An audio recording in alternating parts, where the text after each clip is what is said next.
Sensei, one thing, and I don't know if this is just the part that I struggle with, which she answers it's okay with. I can't keep together all of the basic combinations, knowing them by, like, I forget these things, and that's what annoys me. Because you'll ask me to do something like that. If you show me, I'll remember, but I keep forgetting these things, and I don't know how to. Okay. Well, that was going to be my question, is what from the task were you having issues with? So let's start with that. Well, combinations, the combinations, I know them once we start them. But if you say, what's combination number 3? I Okay. can't remember which one's I'm tracking.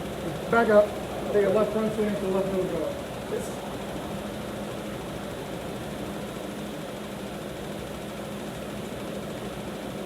Basic combination number 1. Hey. Hey. Hot. Like this. Okay. Eyes, feet, hip, hand. There is no room for error in that anymore. Past that. Hey. Hey. Up. Sheet. Go. Rope. See. Like that. Hey. Hey. Hug. Like that. Hey. Hey. Hug. Like that. Basic combination number 2. Hey. Hey. Hug. Sheet. Go. Like that. Hey. Hey. Hug. Sheet. Go. Like that. Number 3. Hey. Hey. Hug. Keep. Go. Like that. Hey. Hey. Hug. Keep. Go. Like that. Hey. Number 4. Hey. Hey. Hug.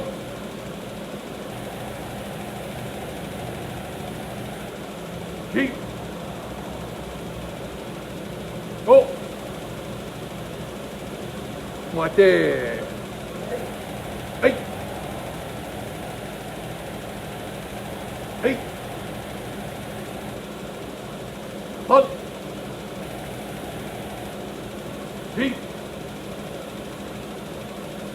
Go. Like that. Okay. When you're doing your back kick, try to keep your upper body more stable, as in together. I don't want it stiff. I'm not talking about strong or anything resembling tense, but letting the arms drift while you're trying to do a back kick does weirdness. So just try and keep your upper body more stable in a conical structure. Just, hey! Hey! Better. Hug.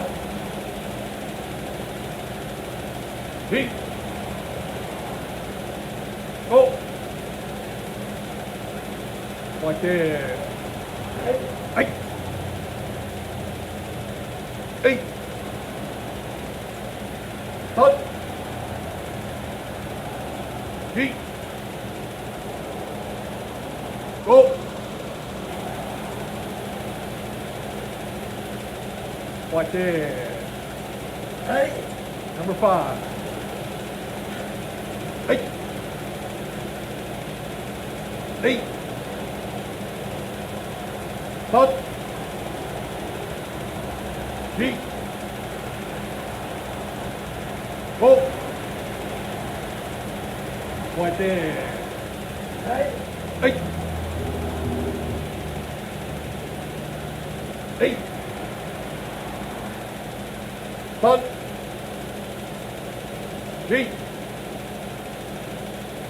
Go. Right there.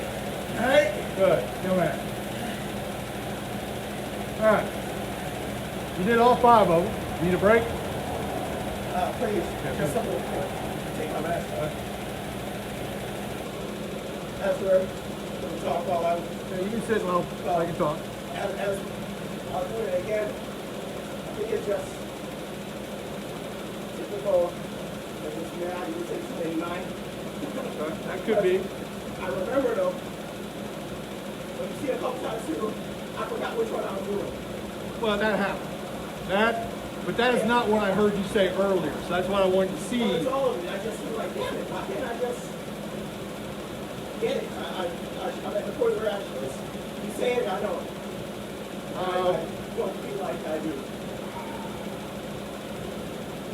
How mathematically inclined are you? Are you more of a literary word person or more of a math person? I say more philosophical literary work. Okay, that explains it. That is it. It's like, well, let me start with this.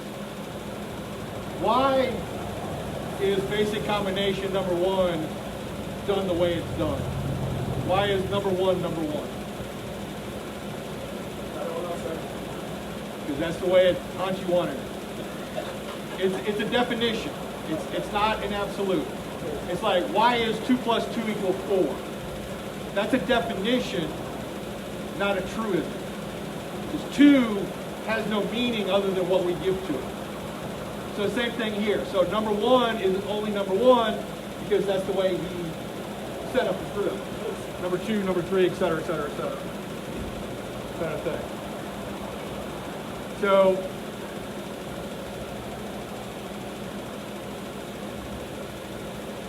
for me, learning things by rote memorization was not unusual. Now, I had my difficulties with other things, but that kind of, okay, this is number 1, this is number 2. You're more of a mathematically inclined person? Yeah. No, I thought, I look at you as very philosophical. Well, yes, but when it comes to like basic upbringing, it was more linear mathematics. Now, well, we'll put a pin in that and we'll come back to that. So, math, science, that kind of thing was always my forte, not English literature, copyright, that kind of stuff. Now, I wasn't bad at it, but it's not my thing. So for me to learn, okay, the definition of number 1 is this. Okay, was not particularly difficult. What I have seen other people do who are more verbal, philosophical wordsmiths and not so much math is they find a story. So, like for you, the dancing, maybe if there's something that you could cue in to the dancing stuff that you do, the music, to kind of define a story, it might help tie that together. Now, what that is, I have no idea. Just kind of spitballing it. it. You know, like, Nidan, the way I remember it is I say, oh, it's the one where you use your knees. Okay. So when I do Nidan, I'm like, oh, it's the one where I use the knee. Right. Okay.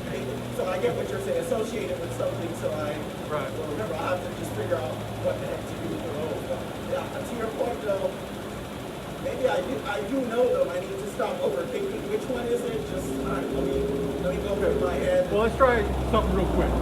Make your left front staff, left middle guard. Right. Do number 4. Hey. Okay, all right, yeah, man. That was the point I wanted to prove. So it's in there. And it's in there in order, because you were able to pull out number 4. Fine. It took me a little bit. It took you, okay, which that's fine. That happens to everybody. but it is in there in the proper category with the proper terminology. So I will agree that you're probably overthinking it a lot, and maybe that's kind of bunging you up a little bit. Since John Eric isn't here, I'll punk him out with a funny story. From Shodan up, the vast majority of our kata are true white crane lineage kata. Some of the lower ones are in a roundabout way. But from Shodan up, the vast majority are straight, direct, white crane lineage kata. The downside, most of them start with the letter S. Forever. His thing was those damn S kata. Because it'd be like Seiyunchin, and you have to do like Seiyunchin is, what's the first move? And as soon as you showed him the first move, he could tie it together. But tying together an S sound, a repeated S sound with different first moves was bunging him up to no end. It took him forever to finally figure it out. Did he say how he did? He never told me how he did it. No. But the point is, it happened. The point is, it happened. My observation was just rote bullheadedness. But it'd be a good question to ask him next time you see him. It might be helpful, but I don't know the answer to that. And part of mine is I'm a terrible member. Terrible. I'm the type, if I don't need to use it for a while, I throw it away because I look at it as even at work, I can find out how to get it. I can't keep it all in my head. That's just the way I'm built. With that, things like the basic takedown, the 5 takedowns too, I never, like if I don't do those every day, Right. The next time when we were testing, I was so mad at myself. He told me to relax, it's a lot of, I get it once, I can't remember, but I can take you down, but it might not be the one you have. number 1 or 2 or 3. Right. And that annoys me. Because I see you guys, it just comes out when I get it, you guys have 30 something years of doing it. Right. And we all have our strengths and weaknesses. Me being able to, pull out, okay, what is basic combination number 2? Oh, blah, blah, blah, blah, blah, blah. Okay, that's A, it's kind of my forte, and B, 30 plus years of practice. And standing up here and teaching the wrong one, and having another black belt come over and go, you realize that for the past hour you've been teaching the wrong one, right? And then going, dang it, and show up for the next class and go, my bad, kind of thing. So that happens long enough, at least for me, my brain says, don't quit doing that, it's embarrassing. Kind of thing. So it happens. Lost my point. I was talking about the takedown. The takedown. Okay, I know where I was going. Talking about 4K. Our sister organization, the Chikibukai, you've heard us talk about before. Okay. The guys out of Virginia and South Carolina. Well, they have some dojo in Texas. And one of the Shions there, his name is Joseph Saldana. If you're on Facebook, look him up. That man has a gift that nobody I've ever seen can match. He is a kata encyclopedia. He's one of those people that collects kata. And he is an excellent martial artist, an excellent kata person, an excellent fighter, excellent all-around guy. He's one of these people. You can walk up to him and go, Shion, what is the 15th move of Seiyunchin? And he'll go, this, without even thinking about it. First time I saw him do it, I'm like, he made that up. There's no way he knows that. So I'm like, well, it is. And then, over the years of knowing him, it's like, yes, he has it filed in his head that way. So you go, okay, Basai Dai, 35th move, boom, here it is. That kind of thing. So everybody has their strengths and their weaknesses. So just embrace, accept that I might have that weakness and try, but accept that, hey, focus on the things Yep, exactly. Because I know I've told it before, but I don't know if I've told it when you've been around.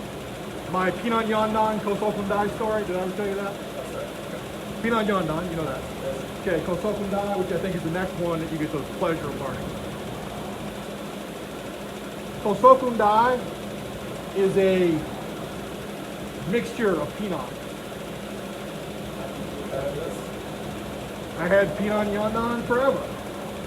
I get Kosokun Dai. Kosokun Dai overwrote Pinon Yondan. For 3 years, 3 years, I could not do those two kata correctly. I would start Pinon Yondan and Kosokun Dai. Or I would start Kosokun Dai and end Pinon Yondan.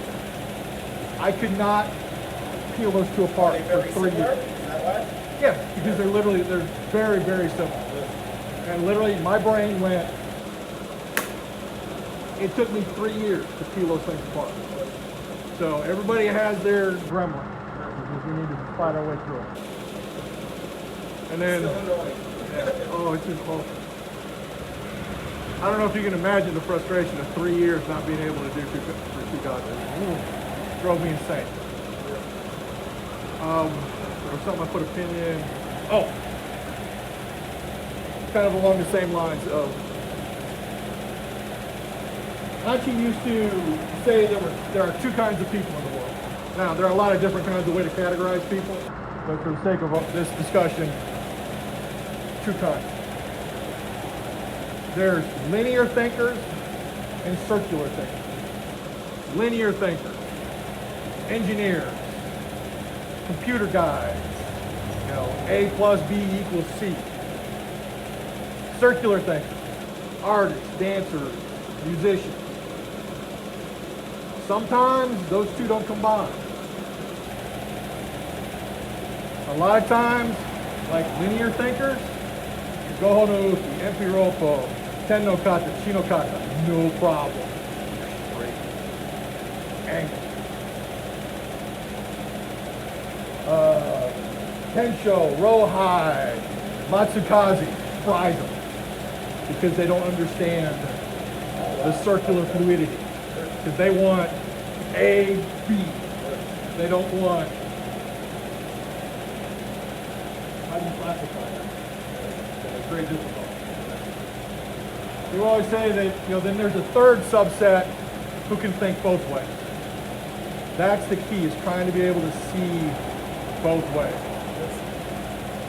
John James, to a certain extent, Eric, myself, most of the seniors can do that to one extent or another. That's not to brag, that's just, so some of the things that you see is the ability to combine those two lines of thought. You never met Shun Noger, did you? He left right before you came on board. Okay, I've heard the name. Engineer, great martial artist. Did a lot of the circular arts, the taijutsu, the kabuto, the sword, but could not think in a circle to save his life. It was work to get him to think in a circle because he was A plus B equals C. And then vice versa. Had people over the years who were musicians, artists. Oh yeah, you want them to flow in a circle? No problem. You give them a down block and a straight punch, they have no idea what to do with it. Because there's no, so it's the yin yang thing. Find the linear in the circular, find the circular in the linear. It's like what you guys have said is you've got through it. What do you say? You Tai Chi up your karate or karate up your Tai Chi, whatever. As they kind of start blending together. Right, exactly. So the Tai Chi that I'm getting from Sifu Anne-Marie, but the Taijutsu is where I really got it from Hanshi. And a lot of the stuff that we talk about with the hip circles and the helices and stuff like that, that's the circular part of your karate in a lot of ways. And I've probably said it before, but Hanshi always used to say in the beginning, karate very linear, boom, boom, boom, boom, boom. Taijutsu very circular, boom, boom, boom. You train long enough, all of a sudden karate not quite so linear, Taijutsu not quite so circular. So you start to see the yin yang in both of them. So same thing with these drills. You need to find your yin yang and how to file it. This may be an incorrect analogy, but based on what I'm hearing is you kind of like file it in the recycle bin. So you need to find that program that goes, oh, let's recover it from the recycle bin real quick and then throw it back where I want it. And how you're going to do that, I have no idea. Yes, I don't want to buy it. That's something beyond karate that I try to do. My wife will tell me. And You're right. If this was easy, everybody would do it. And I try not to think about it too much because it does kind of weird me out. But like we got 30 whatever katas. We've got however many drills that we kind of do by the road. Okay? That's what you've got. Now, add another factor because I've got the same in Kabuto. I've got the same in Iaido. I've got the same in Taijutsu. So if I sat down and numbered them all, it'd drive me insane just to think about it. And it's not blowing smoke up my rear end. My brain has found a way to integrate that. So it can't. If I can do it, anybody can do it. When I try to make it. I think some people are more designed for things than others. Sometimes. I know what you're saying. I didn't think I'd get this far either. So. Here you are. All right. Anything else on that subject, or we pretty much beat that dead horse? All right. I appreciate it. That's helpful in terms of just don't kill myself over it. Keep trying to find ways to keep it in my record. And I don't know if it's been a while since I've talked about this particular one. I don't know if you were here last time or not. I was reading a book by a special forces guy, and there was a chapter on failure. That's why I bought the book. So I'm like, why is this, this dude was like top tier, Delta Force, blah, blah, blah, blah, special forces. Why is he writing a book on failure? The key line in that, fail quickly. That was the first sentence in that chapter. Fail quickly. I'm like, what the hell is he talking about? And his point was, everybody fails. Everybody screws up. But if you keep dwelling on it, beating yourself up over it, it becomes a self-fulfilling prophecy. Fail quickly, move on. So yeah, okay, screw that up, move on. Same thing when we're doing kata. God dang, God, son of a, I forgot, blah, blah. No, God damn it, fix it next time, move on. Kind of a version of what he used to say, better wrong, strong, than weak and right. So, hit it, move on, fix it next time. All right, back up, center up just a little bit. And you kind of got my focus way off a little bit. All right, go hold okay. Okay. Hajime.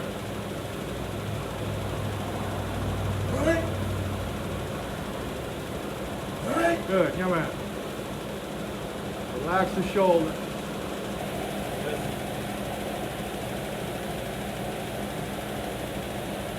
You're to the point now, you passed a lot of this. So we're to the point now where it's now just detail work.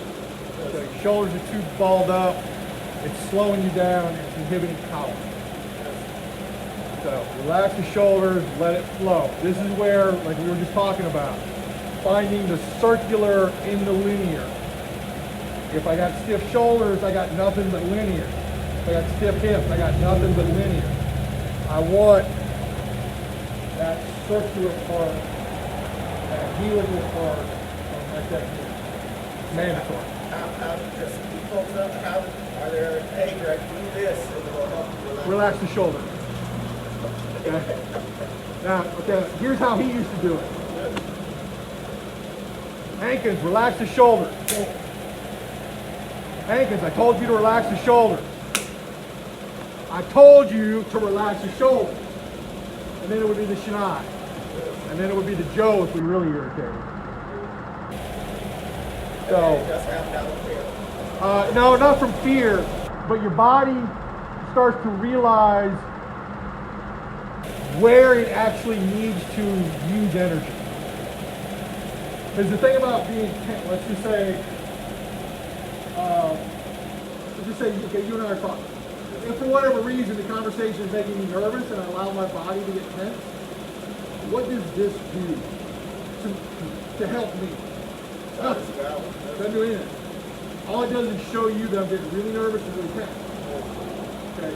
This expenditure of energy is completely useless. But it's a normal reaction. Eventually, well, one of the reasons that workouts in karate can be so physically stressful is because we're trying to reach the point where your body goes, I am so tired, I can't afford this anymore. And all of a sudden your kata becomes better because you're relaxed. So it's getting your body to the point of going, I can no longer afford this expenditure of energy because I'm about to pass out. So I quit expending it, and all of a sudden my kata flows better, my power flows better, my wind comes back, my energy comes back. So I'm not burning it where it's not needed. Well, that's just all my body realize, because I don't realize I'm doing it, so I don't know. Right. Well, that's why we stand up here. We go, hey, hey, you're losing your neck. That's one of my favorite ones. Because you start to get rid of your neck. So he used to do it with a stick. We try and do it. Hey, Greg, relax your shoulders. Yes. Well, thank you. All right. Every rope. Well, That's right. Relax, let it flow. And here we go.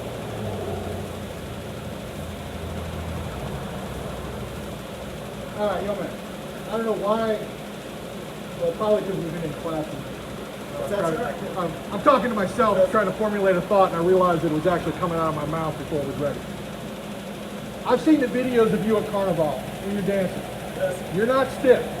You're flowing. Okay? What's the difference? What's the difference between kata and the salsa or whatever it is, samba or whatever you guys do? I'm not using my hands. I'm using my legs.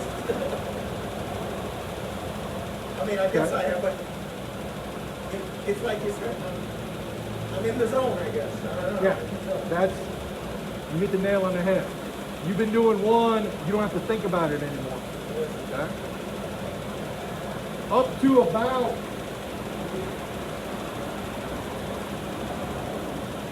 I would say at this point, at least about the time, you shouldn't have to think about it. When I say Goho no Uki, it should just flow. It should be complete Ushinada by this point. Kind of for me. Kind of, sort of. Okay? Something to work on. But that is going to be the big key.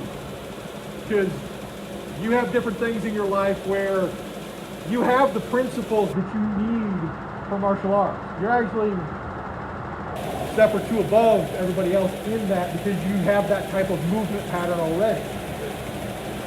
One of the things that I would suggest is you start looking at how you take those principles that you do without thinking about it at Carnival and you bring them into your karate. So Sifu Anne Marie is going to love this one. Dance up your karate a little more. Hopefully she heard that before I get on later. All right, what we're going to Ten no kata. And I got that. Hajime.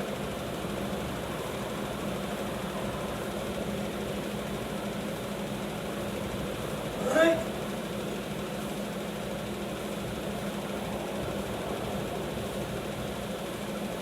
Right. Right. All right. All right. The weight down, a little better, a little smoother. The weight up, still a little stiff. Well, let me ask you this question because it came up with Sifu Anne Marie a couple of times and myself a couple of times. When you first came to train, you probably had a vision of what karate looked like in your head. What was that vision? What did it look like in your head? Very tempered, mindful, controlled movement. Okay? Controlled yet before anything flowing like a river. It seemed like Okay. every movement had a purpose. And when you saw them fighting, watching your karate flicks and stuff like that, it's like they were able to do things so gracefully and smoothly. That's how I look at karate now. Okay. It's just so smooth and graceful. That's a good mental image to come in with. Not what I expected, but yeah. Well, I'm not good at it. But Well, here's the point. Because I've seen you do that. Again, I've seen the videos on Facebook of you at Carnival. Bring that into your karate.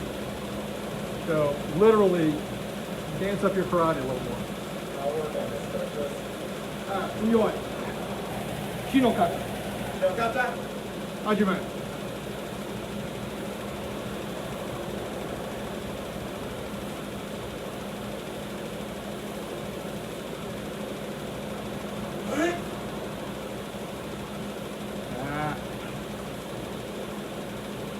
Step over. Just Step over. step over. Step over. Block. Kick elbow, blah, blah, blah. Kick elbow. Kick elbow. Down block. Forward. Boom. Ba-bum. Ba-bum. Good. Yeah, man. What did I do, sir? I thought that's where I was No, going. you just shifted in reverse hand block. You didn't step over. All right, one more time. Shinokata. Right? Hajime. Hajime.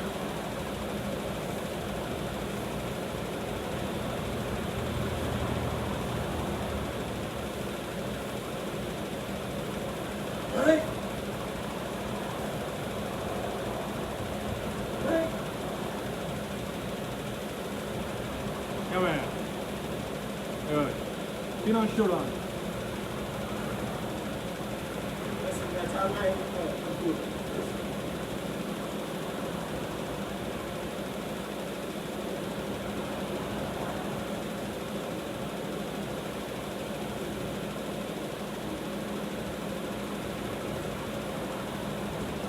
Yeah, Shodan.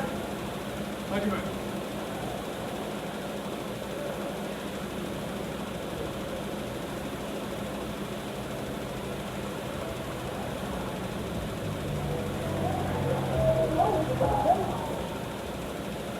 Right?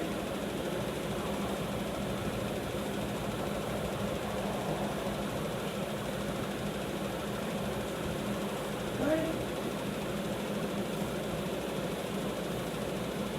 Yeah, man. Good.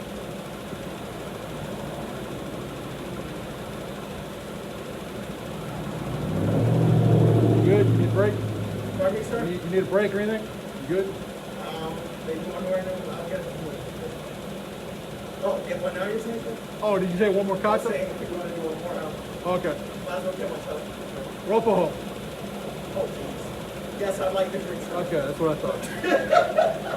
You know just what to say, sir. Uh-huh.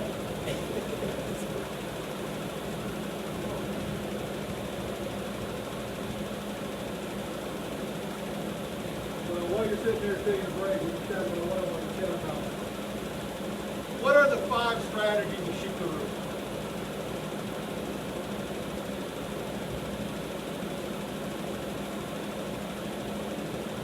Five strategies.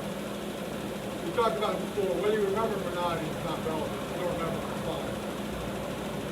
I could say so, but I don't know if they're right.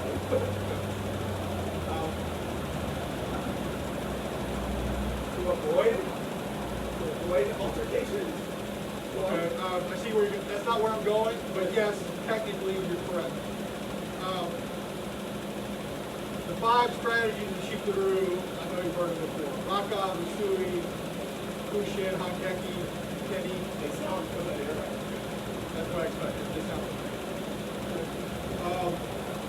In those is the concept that you were talking about. So for Shikaru, they say there are 5 strategies. There are technically more than that, but those are the 5 for Shikaru. In the Taijutsu that we do, they say there are 9. One of them, the Japanese word for it is Kage. K-A-G-E, Kage. And it means to conceal. Conceal. Hidden or concealment, camouflage, that kind of thing. Achi would always say that as a student, one of your jobs is to practice that strategy to the point where you can fool the sensei. And here's where that comes in. It's like you were doing with Pion Shodan. I called Pion Shodan, you had a brain fart. So, what did you do? You did what everybody does. Ah, dang it, where am I? What's the free? Whatever it was that you did. So it's obvious that you're having a brain fart.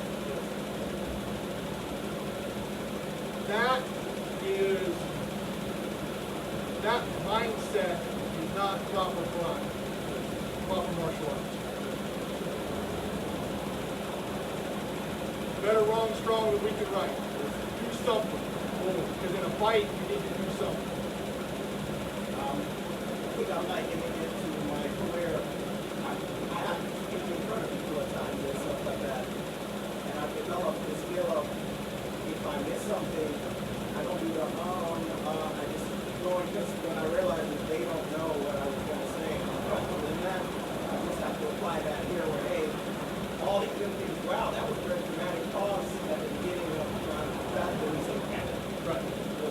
exactly my point. That's 100% correct. It's one of the, well, it would have been, because I know you and I know how long you've had Demon Showdown, you stand there for more than about 3 heartbeats, I know you're having a brain fart. Okay? You're not going to, But I think anyone watching you would. but anybody else watching is going to go, whatever. Especially if somebody else is watching and you just move, they don't know what Demon Showdown is probably. And the real trick is in the middle of a kata, you fork something up, and the sensei goes, did you screw up or not? I didn't quite catch it. That's when you know you're starting to work on it. That's when you know you're working on that concept. Is when you can fool somebody, you can actually make a true mistake in front of somebody who knows what you're supposed to be doing, and have it so smooth and so quick that they go, did I see something or did I not? And some of the lower content, you can kind of hear the tone of the voice, whether it's Sean James, Sean Eric, or myself. You can hear the voice change a little bit when we ask you to repeat a kata. Because sometimes we'll admit it, it's like, y'all did something. I don't know what it was. Sometimes we'll admit it.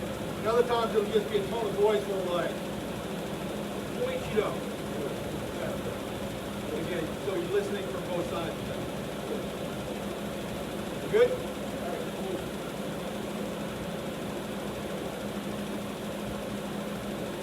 Roppo! Hello? Hajime.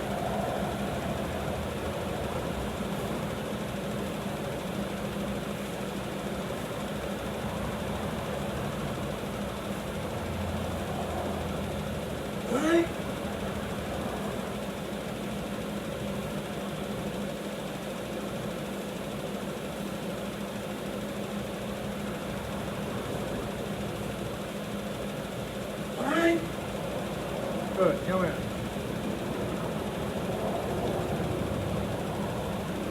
In Rokuho, how much angular drift is there in the content? 45 degrees, you said? Elaborate.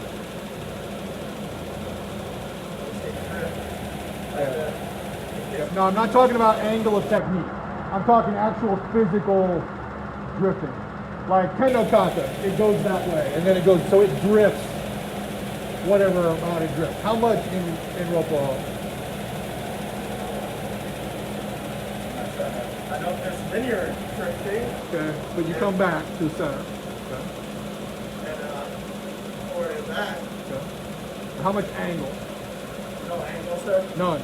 Zero. Okay. I'm assuming angle like this. Well, no, that's not what. Let me teach for a second.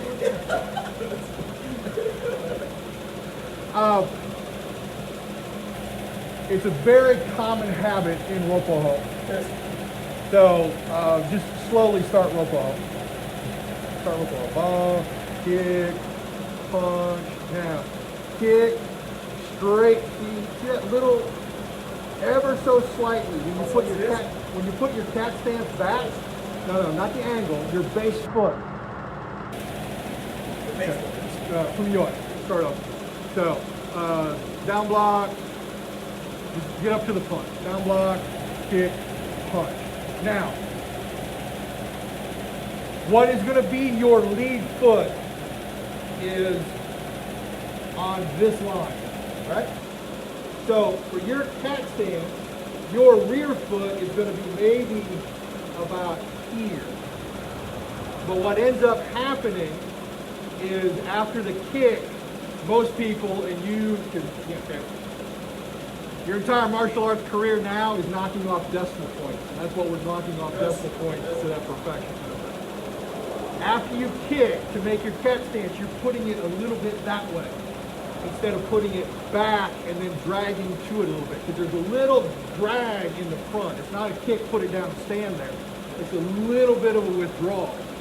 So kick, and then it goes there. Yes, that. See how you stayed on this line. You didn't drift over here.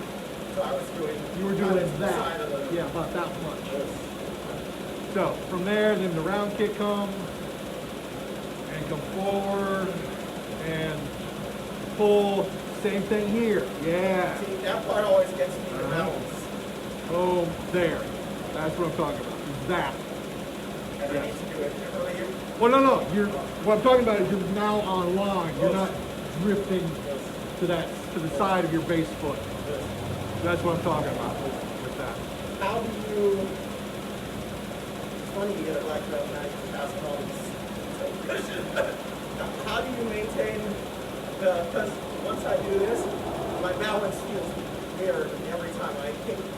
I do a 145 side kick. Like if I stay there too long, I'm gonna drop. You shouldn't stay there very long. Kicks are not meant to stay out. No, but I'm telling you, when I withdraw it, I feel like put it down quick because after a while it's gonna, which messes me up coming down a little because I'm a little, I try to stay grounded, but I don't know, the movement is awkward. What I'm seeing is what a lot of people do. Again, same thing with me. It took me forever to develop this. We want as much as possible to keep a vertical spine, a vertical upper body cylinder. The more that we start to do weird vectors, our brain and our hip can't keep track of that. It's like a top or a grater, right? You take it and you spin it, and you spin it, right? Okay. You take a thumbtack, stick it to the side, do the same thing, what happens? Same thing. So again, with the back kick is where it becomes immediately obvious in the lower beginner range. So if I'm here, I'm going to do a back kick, and I come up and I do this. The body can't do that, but everybody wants to do that because they think of the tightrope walk. So I want this.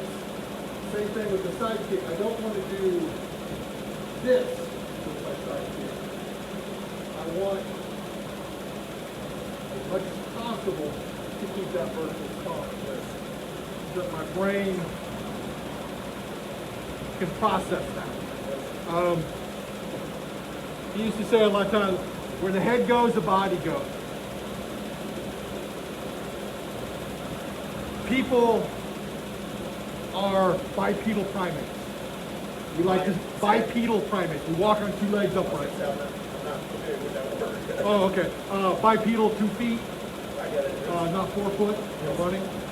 Primate, monkey. Yeah. Primate, I don't know. Bipedal, I've never heard. Oh, gotcha. Bipedal, walks on 2 legs instead of runs on 4. Because of that, our brains don't like it when our head and our feet get out of alignment. One of the easiest ways to throw somebody is if you can get them by the head. You don't have to break their neck, but if you can twist their head and up 45 and back, their brain goes, we're not vertical. And it pulls your feet out from underneath of you to make you vertical. Is what it, That's what what it makes tries. people drop when Oh yeah, because their brain goes, oh no, I want to be straight, and it kicks the legs out from underneath them. Unless you're trained and you go, oh, I don't care, I'm going to fall, and then we're going to tough it. But for people who aren't used to that, their brain goes, head's going over here, their brain goes, nope, and does the throw for it. So same thing here. If I'm going to side kick and I load and I lean too much for balance, when I come back, now I've got all of these vectors that my brain can't go. It goes, nope, done. Plus, I can't come back perfectly where I was, so now it's less with the body. Right. It is very difficult to come back from that big knee. Absolutely. I think my body associates a side kick and back kick that I have to even out on this side when that foot is going out versus stay vertically. Yeah. Unlike a tightrope walker, we don't need to do that. It's actually detrimental to what's going on. The other thing because I've seen this in other people, is they have a certain picture in their mind. Oh, a side kick has got to be this high. Well, they don't have the flexibility for that. So they lean to match the picture in their mind. Or a back kick has to be so high, so I lean to do that. Height of the kick is the height of the kick. It's irrelevant. You know, if you're going to train in a tournament, then okay, work on your flexibility and get that kind of crazy. For us, personal opinion, the Okinawan mindset is the way to go. In Taekwondo, Korean martial art, they say legs are stronger, kick. So that's why Taekwondo is a lot of kick, a lot of leg, a lot of that crazy. Like boxing, that kind of thing, hands are faster. Use your hands. Okay. Make sense? The Okinawans always took it this way. Hands versus hands, feet versus feet. So from the waist up, I'm punching. From the waist down, I'm kicking, but I'm not going to kick you in the face unless your head is down here. Kind of thing. That's why leg kick. Right. So, you know, side kick there, that'll ruin somebody's day in a heartbeat. I don't need to pop them in the head. Well, that's why sparring is hard for me too. Because kicking, I'm like, I'm not going to kick. Because if I'm in a real fight, I'm kicking your knee and stuff like that. I'm not trying to kick you in your chest. But I still try, but that's what tires me to get out. I'm completely on board with what you're saying. Same way. But you're bigger, so you can manage that. Yeah. The trick with anything is making it yours. If you're gonna fight, spar, whatever, you never fight the other person's fight. You fight your fight. That's why when I'm sparring the juniors, what do? I stand there while they jump around because they're all you can. I'm not gonna do that. It is. And you still get us. That's the thing. The same thing when like the few times, it's been a long time, like when I spar Sean Jay. Okay, he and I physically and strategically are opposite spectrum. He likes to be way out there, dart in, dart out real quick. Screw that. I'm going to stand here, I'm going to grab you, I'm going to hold you, I'm going to beat you to death.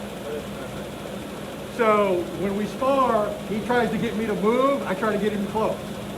Okay, that's the chess between the two of us. Sometimes he wins, sometimes I win. Kind of thing. He is a much better sparrer than I am. He's more experienced at it. But if he slips up and he gets inside my fight, that's when I have a chance. Or if he's having a bad day, that's when I have a chance.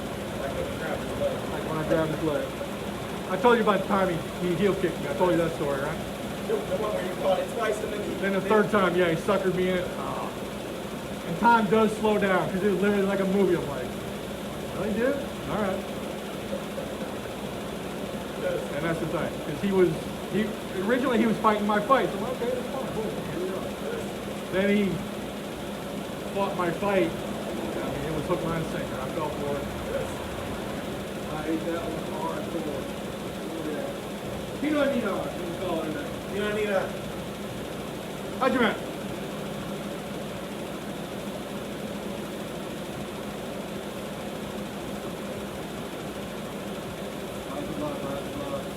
Right? Eye, feet, hip, hand.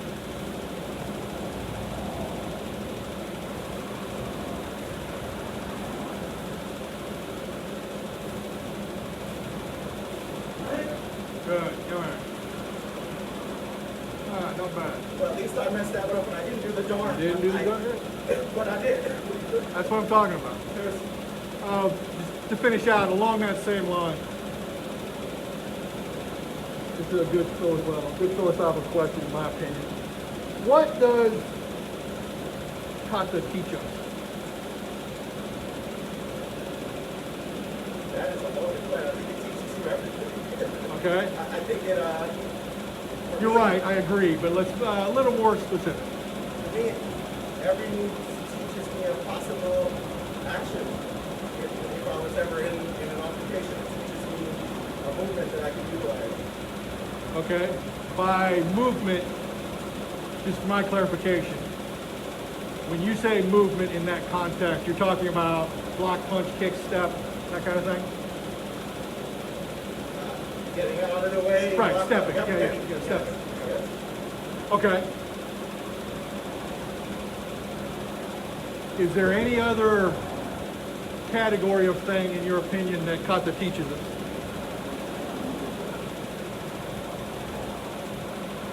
It teaches me confidence in those things. I don't say things, but Okay. and also focusing on how to create stability in those things while I'm doing them. Okay. I agree with all of that. The point I want to make is, again, personal opinion, personal philosophical opinion. You can break kata down into two skill sets. Hard skills and soft skills. Okay, hard skills, everything that you just mentioned. Block, punch, kick, step.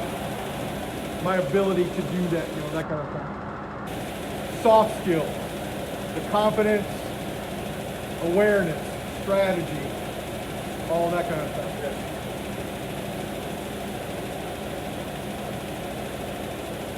The hard skills are obvious. Okay, right. Block, punch, kick, step. All day long. How does kata show us strategy? I think it's like, are you asking me something? Yes, I'm asking. It's like the matrix thing I always say to you. To me, as you do it, I look at kata like I look at learning a new language. I look at karate like a language. Once you start understanding the language, you see the strategies within it. Right. Agreed. But if you had to break it down into what you just said into a couple of words that a beginner would understand, what do you think those words would be for strategy? Based on the intent of your movement. Yes, slight additional words though. Intent, absolutely. What else could you, intent and direction, absolutely. The kata are set up, well, the moves in the kata are set up to teach you strategy. If I do this, what's my next logical motion? Is to do the next motion. If I get countered, what's my next logical motion? The next logical motion. For that strategy, whatever that is, that kata is trying to teach you at that point. How does kata teach you awareness of your surroundings? I mean, the Eyes, feet, hip, hand, right. What is the first move of every kata? Look. Look. Same thing. Every time you turn, what's the first thing you do? Look. So these are some of the ways that kata teaches you the soft skills in that kind of interaction. So these are the things that you start playing with. And you start seeing the matrix that way. All right, anything else from you? We good? I appreciate it. And genuinely, I know I sent you the